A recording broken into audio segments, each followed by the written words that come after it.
Watanzania wenzangu, nazungumza nanyi kwa ujasiri mkubwa katika kipindi ambacho taifa linahitaji wanaume na wanawake majasiri kwa ajili ya kulitetea taifa lao ili lirudi kwenye mikono yao.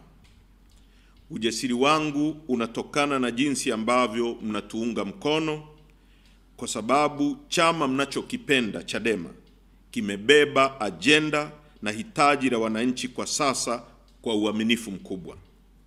Ninawaahidi kabisa, Chadema hii haitawaangusha. Endeleeni kutuamini na endeleeni kutuunga mkono. Tarehe 27 Juni nilipata fursa ya kumsikiliza Rais wa Jamhuri ya Muungano wa Tanzania, Mheshimiwa Samia Suluhu Hassan, akitoa hotuba ya mwisho ya kuahirisha shughuli za bunge la 12 la Jamhuri ya Muungano wa Tanzania.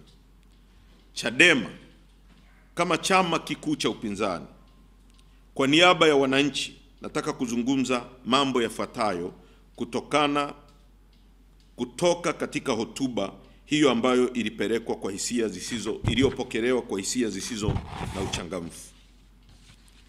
Bunge hili la 12 limefanya kazi ya serikali na sio kazi ya kuwawakilisha wananchi na kuisimamia serikali. Hilo halina ubishi. Bunge hili lilikuwa linafanya kazi ya kumsifia rais na kuisifia serikali, ambayo hiyo sio kazi ya bunge kwa mujibu wa ibara ya 64 ya Katiba ya Jamhuri ya Muungano. Rais katika hotuba yake kwa upande mkubwa ni muhtasari wa kile ambacho mawaziri wake wamekuwa wakisema bungeni. Kile ambacho yeye alikisema na kuahidi alipopata mamlaka ya nchi hii, yani 4 Rs, hajakizungumza wala kukigusia hata kidogo. Kama tunakumbuka, rais alipoingia madarakani alikuja na ajenda za R4. Ya kwanza akiitaja kama reconciliation. Kwa nini rais alisema reconciliation? Kutibu majeraha. Anatambua kwamba kulikuwa na matatizo makubwa huko nyuma kwa uongozi wao. Kwa hiyo akatuahidi, akawaahidi wa Tanzania kwamba kutakuwa na reconciliation, kutibu majeraha na kuwaleta wananchi pamoja. Resilience, kuwa na uvumilivu kama kiongozi, kuvumilia kukosolewa, kuvumilia kuambiwa usiyotaka kusikia, na kuvumilia watu wengine ambao wana mtazamo tofauti na wewe na chama chako. Ya tatu ilikuwa ni reforms. Reforms, kubadilisha mambo ambayo yameharibika, kubadilisha sheria mbalimbali, kufanya mabadiliko ya sheria na taratibu na katiba. Ndio maana alikuja na neno reforms. Na ya 4 ilikuwa ni rebuild. Lakini tulipomsikiliza rais juzi, hotuba yake haikugusa chochote kuhusu hayo mambo. Rais alikuwa anazungumza sana sana na vyombo vya dola, kutoa maagizo ya vyombo vya dola kwa polisi, kwa majeshi, kwa usalama. Rais hajazungumza na walimu, hajazungumza na wafanyakazi, hajazungumza na wanafunzi. Kwa ujumla, rais hotuba yake haijazungumza na Watanzania. Imezungumza na vyombo vya dola, kutoa maelekezo na kuagiza namna vyombo vya dola vinapaswa kushughulika na Watanzania.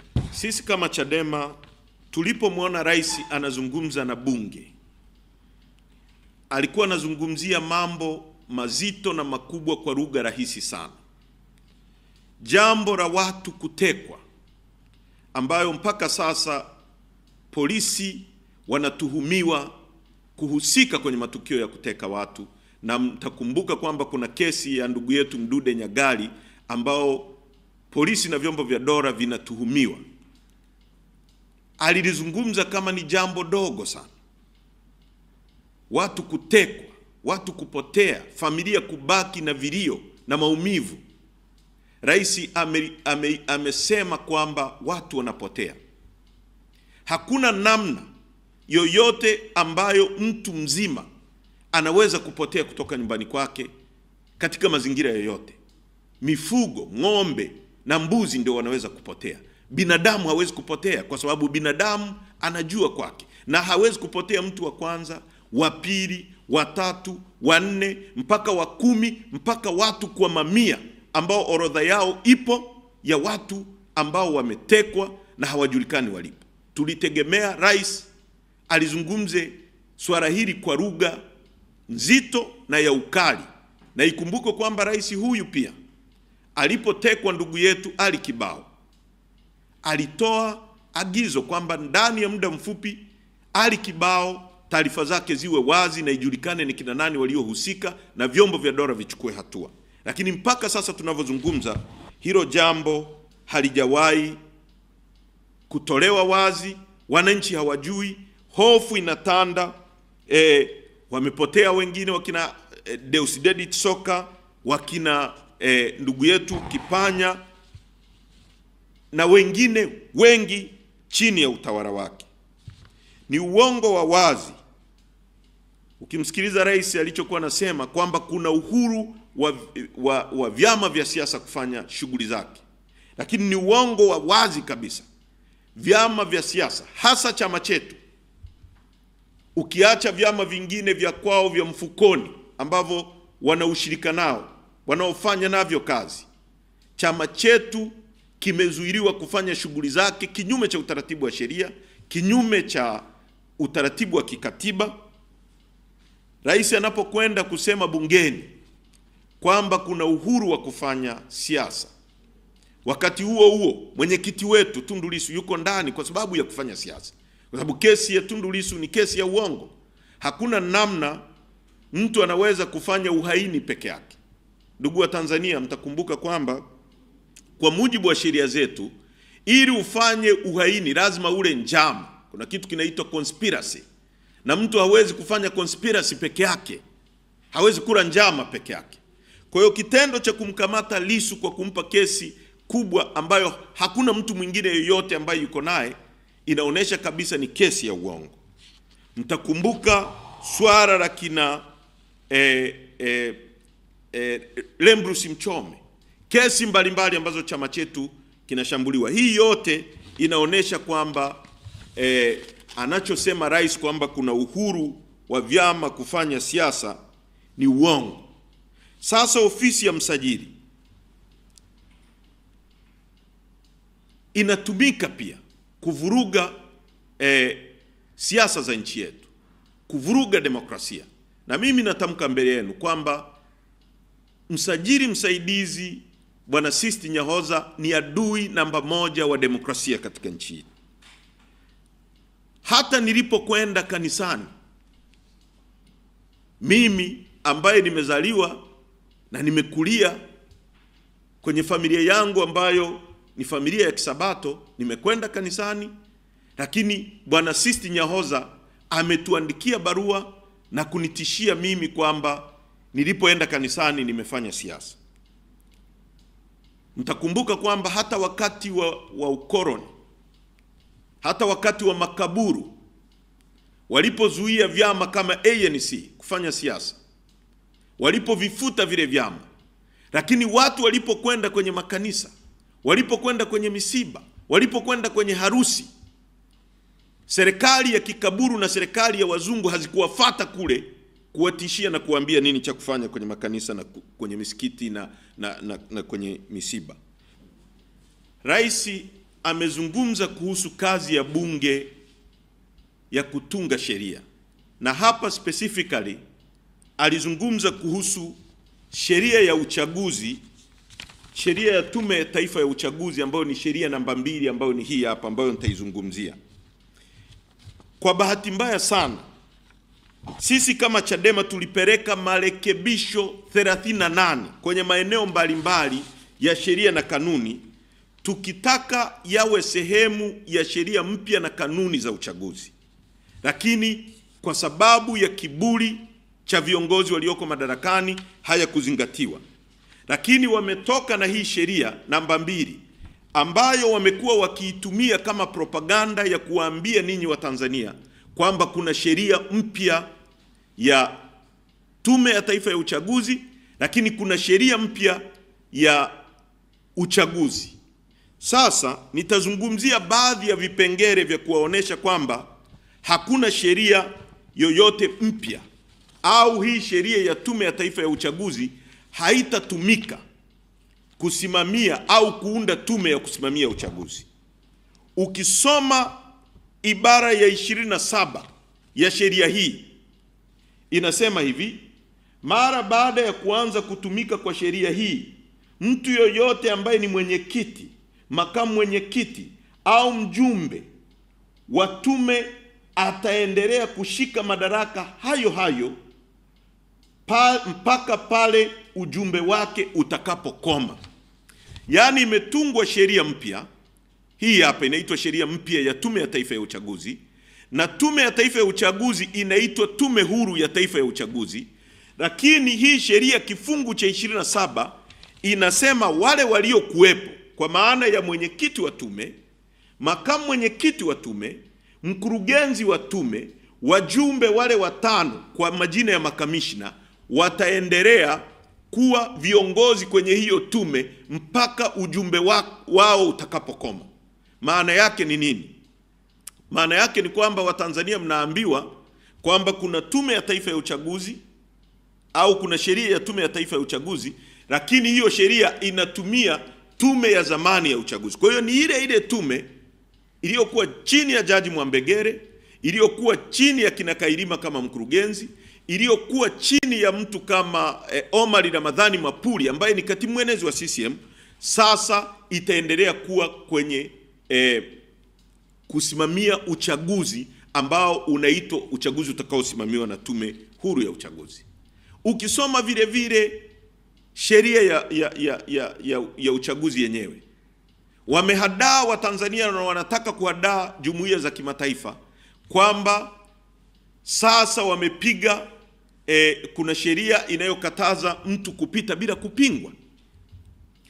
Wanasema hakutakuwa na mgombea anayepita bila kupingwa, na wamekuwa wakipita wakiinadi, na hata wanasheria wa serikali walipokutana wamelizungumzia hili kujaribu kuhadaa Watanzania kwamba hakuna mtu kupita bila kupingwa. Lakini sio kweli, kwa sababu huyo mtu ambaye unasema atapigiwa kura ya ndio na hapana, hakuna wakara wa kura za hapana. Kwa hiyo wakara atakuwepo wa kura za ndio tu ambaye ni wakara wa CCM. Kutakuwa na wasimamizi wa uchaguzi ambao pia ni wana CCM, lakini kwa wananchi, kwa upande wa wananchi watakaopiga kura za hapana, hairuhusiwi kuwa na wakara wa kura za hapana. Lakini vile vile kama kweli kungekuwa na utaratibu wa kupiga kura ya ndio na hapana, kungekuwa na utaratibu pia wa watu kufanya kampeni za hapana dhidi ya mgombea ambaye wanaona hafai. Vile vile kanuni, sheria na utaratibu wote hauruhusu kuwepo kampeni za hapana.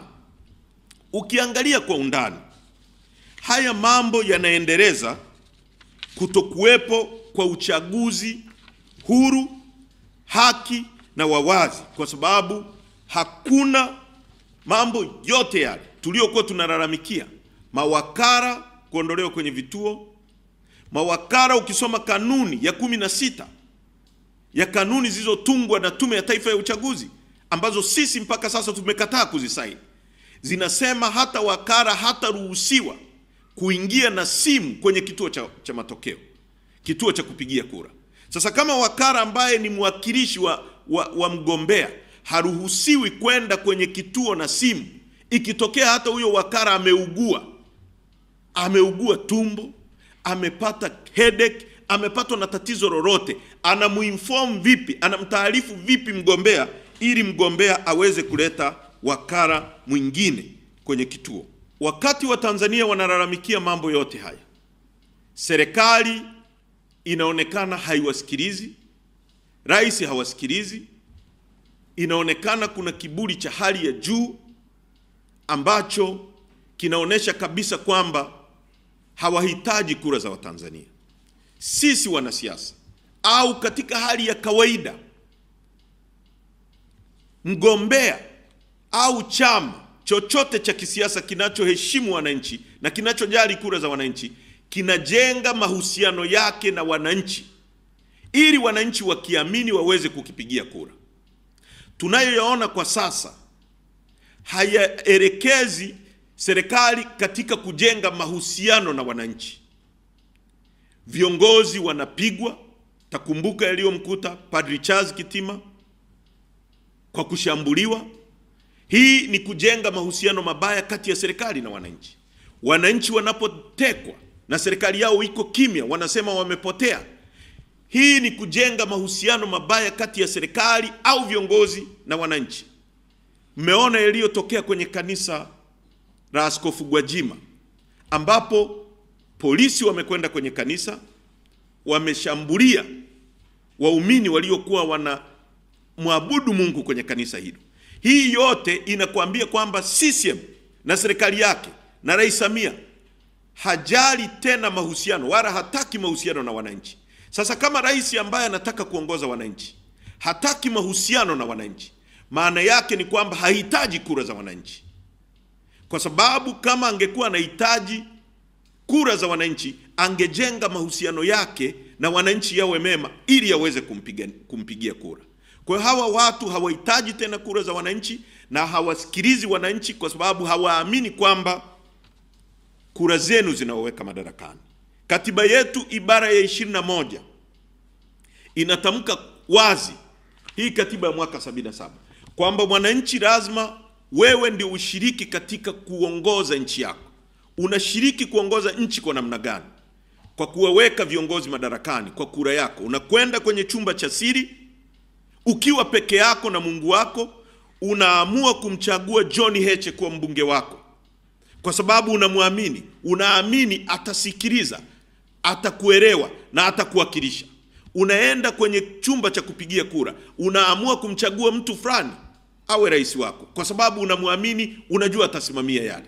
Na kwa sababu deni hili limekuwa kubwa mno, na nimeona hata vijana na watu mbalimbali wakiandika kwamba hili ni deni la mama, kwa sababu kila jambo nchi hii limekuwa jambo lolote. Barabara ikijengwa, barabara ya mama; shule ikijengwa, shule ya mama. Kila kitu kinachofanyika, kila jambo linalofanyika kwenye nchi hii limegeuzwa, limekuwa la mama. Inakuwaje hili deni na lenyewe lisiwe deni la mama? Kwa sababu yeye akiwa kiongozi ndio tumekopa fedha nyingi ambazo hatujui zinakokwenda. Na sisi kama Chadema bado tunaitaka serikali iwaeleze Watanzania hizi fedha nyingi kiasi hiki, zaidi ya trilioni 46, ziko wapi, ziko kwenye miradi gani, na zimetumika kufanya nini? Isiwe kwamba ndio fedha zinazotumika kununua baisikeli zinazogawanywa bure, si na pikipiki na vitu mbalimbali, alafu Watanzania wanabebeshwa mzigo wa kulipa deni hili, hata wasiohusika na hayo mambo yanayofanywa ya CCM. Ndugu vijana wa Tanzania, serikali hii haiwezi kuwatoa kwenye matatizo. Na hapa ninaomba tuungane mkono ili tupiganie maisha yetu na destiny yetu. Kilimo kimefeli. Kilimo ndio sehemu pekee inayoweza kuwapa nyie ajira kwa uhakika. Hakuna utaratibu wowote wa kufungua viwanda. Migodi yetu inakabidhiwa kwa wageni, hasa wa China ambao wametapakaa kila sehemu. Ukija maeneo ya Oysterbay, ukienda maeneo ya Mikocheni, wa China wanachukua maeneo makubwa ya nchi yetu na wanajenga majumba. Wa Tanzania wanapoteza nafasi zao za ajira. Kilimo kimefeli completely. Tunaagiza vitu kutoka nje ya nchi ambavyo tungeweza kulima ndani ya nchi. Tunaagiza ngano ambayo tungeweza kulima sisi wenyewe ili fedha hizi zikatumika kututengenezea ajira. Tunaagiza mafuta ya kula, tunaagiza mchere, tunaagiza sukari. Kwa hiyo hata kwenye kilimo ambapo mngepewa matrekta tu na mkapewa mitaji tu, mkalima na mkapata soko la uhakika la sukari la miwa yenu, mkatengeneza sukari, tukapata soko la uhakika la ngano, tukapata mchere tukauza ndani ya nchi na mkatengeneza utajiri. Migodi ambao mngeweza kukabidhiwa na mkapewa mitaji na mabenki yetu, mkachimba, mkauza nje ya nchi, mkarudi ndani, mkajenga na mkawaajiri Watanzania wenzetu, hizo migodi yote hiyo inakabidhiwa kwa Wachina. Kwa ndugu zangu, hii sio serikali yenu, haiwajali, na ndio maana haiwasikilizi na haitaki muamue kwa kura, kwa sababu mkiamua kwa kura mtaweka serikali inayowasikiliza, mtaweka serikali inayowajali, na itakuwa responsible, itawajibika kwenu kwa sababu imetokana na kura zenu. Mkiona wanalazimisha kujiweka madarakani kwa nguvu, ni kwa sababu hawaendi kuwatumikia nyie, wanaenda kujitumikia wao na familia zao, wanapora fedha za nchi yetu na kuzipeleka kuzificha nje ya nchi. Mwisho kabisa, chama chenu kinapitia katika kipindi cha mapambano dhidi ya watawala. Wanatamani viongozi wenu tusujudu na tukae kimya, tuwe chama cha machawa wa kusujudu. Sisi tumekataa. Tumeamua kusimama na wananchi, tumeamua kusimama na haki. Ninawaomba Watanzania mtuelewe. Tumekataa kuwa sehemu ya uchaguzi wenye unajisi. Tunaisihi serikali na tunaendelea kuisihi serikali ifanye mabadiliko kwenye mifumo ya uchaguzi. 2, tunashambuliwa kila upande, mahakamani, ofisi ya msajili, polisi, na hata vikaragosi wengine wameundwa ili wafanye kazi ya kuzuia mabadiliko tunayopigania. Tuna uhakika sisi wa Tanzania tutashinda. 3, tumekataa na haiwezekani serikali na vyombo vyote kupuuzia mahitaji ya Watanzania ya kuwa na mabadiliko kwenye mifumo ya uchaguzi. Katika hatua hii, tunawasihi Watanzania muoneshe hisia zenu ili serikali na vyombo vyote vijue kuwa mmekasirika na hamjapendezwa na dharau hii. Endeleeni kupambana kudai haki hii kila mmoja, na kamwe tusikate tamaa. Haiwezekani nchi ikiwa katika joto la mahitaji ya maboresho ya mifumo ya uchaguzi, Rais kwenye hotuba yake ya tarehe 27 Juni anapuuzia kabisa kuzungumzia jambo hili. Sasa msifiche hisia zenu na ijulikane kuwa no reforms, no election ni vuguvugu la kweli. 4, tuendelee kupaza sauti, na safari hii sauti zenu ziwe kubwa kuhusu kuachiliwa kwa mwenyekiti wetu Mheshimiwa Tundu Lissu bila masharti yoyote, ili aendelee kuongoza kampeni ya ukombozi na mabadiliko. Hivyo basi, tunaitaka serikali imwachie Mheshimiwa Tundu Lissu mara moja. Kampeni yetu ya no reforms, no election inaendelea, na tunawashukuru wa Tanzania.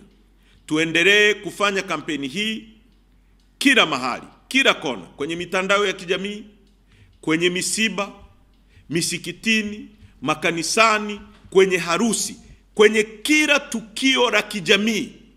Lazima kampeni ya no reforms, no election iendelee, kwa sababu ndio hitaji litakalo tuondoa kwenye mikono ya ukoloni. Wakati wa utawala wa makaburu wa Afrika Kusini, walipozuia vyama kama ANC kufanya siasa, ANC haikwenda kujificha. Watu wake waliendeleza kampeni hii kwenye makanisa, kwenye misikiti, kwenye kumbi za starehe, kwenye timu za mpira, na hata kwenye misiba. Kwa hiyo kampeni yetu iendelee, na tunawashukuru sana vijana wa Tanzania jinsi mnavyopigania nchi yenu kurudi kwenye mikono yenu. Chadema itakuwa inazungumza mara kwa mara na nyie kupitia utaratibu ambao tumejiwekea. Hivi karibuni mkurugenzi wetu wa habari atawaeleza namna ambavyo tutakuwa tunazungumza na nyie, aidha kwa kila wiki au kwa kila wiki moja na nusu.